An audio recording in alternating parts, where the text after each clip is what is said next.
ಎಲ್ರಿಗೂ ನಮಸ್ಕಾರ. ನಾಳೆ ಏನು 17ನೇ ತಾರೀಕು ಶನಿವಾರ ಡಿಸಿ ಆಫೀಸ್ ಮುಂದೆ ಒಂದು ಪ್ರತಿಭಟನೆಯನ್ನ ಕರ್ನಾಟಕ ರಾಜ್ಯ ರೈತ ಸಂಘದಿಂದ ಆಯೋಜನೆ ಮಾಡಲಾಗಿದೆ. ಜಿಲ್ಲೆಯ ಹಲವಾರು ವಿಷಯಗಳ ಬಗ್ಗೆ ನಾವು ಮುಂದಿಟ್ಕೊಂಡು ನಾವು ಈ ಪ್ರತಿಭಟನೆಯನ್ನ ಆಯೋಜನೆ ಮಾಡಿದ್ವಿ.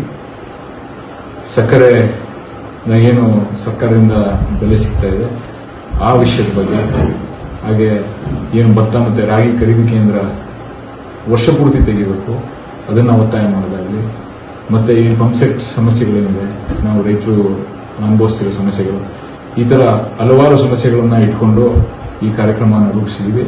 ದಯವಿಟ್ಟು ತಾವೆಲ್ಲ ಹೆಚ್ಚಿನ ಸಂಖ್ಯೆಯಲ್ಲಿ ಬಂದು ಏನು ಜಿಲ್ಲಾಧಿಕಾರಿಗಳ ಕಚೇರಿ ಮಂಡ್ಯ ಅಲ್ಲಿ ಬಂದಿದ್ದಾವೆ, ದಯವಿಟ್ಟು ತಾವೆಲ್ಲ ಸಹಕಾರ ಕೊಡಬೇಕು ಅಂತ ನಿಮ್ಮೆಲ್ಲ ಕಾರ್ಯಕರ್ತ ಬಂಧುಗಳಲ್ಲಿ ನಾನು ಮನವಿ ಮಾಡ್ಕೊಳ್ತಾ ಇದ್ದೀನಿ. ಮತ್ತೊಮ್ಮೆ 17ನೇ ತಾರೀಕು ಶನಿವಾರ 11 ಗಂಟೆಗೆ ಎಲ್ಲ ಜಿಲ್ಲಾಧಿಕಾರಿಗಳ ಕಚೇರಿ ಹತ್ರ ತಾವೆಲ್ಲ ಬಂದು ಈ ಒಂದು ಸ್ಟ್ರೈಕ್ಗೆ ತಾವೆಲ್ಲ ಬೆಂಬಲ ಕೊಡಬೇಕು ಅಂತ ನಿಮ್ಮಲ್ಲಿ ಕಳಕಳಿಯ ಮನವಿ ಮಾಡ್ತೀನಿ. ನಮಸ್ಕಾರ.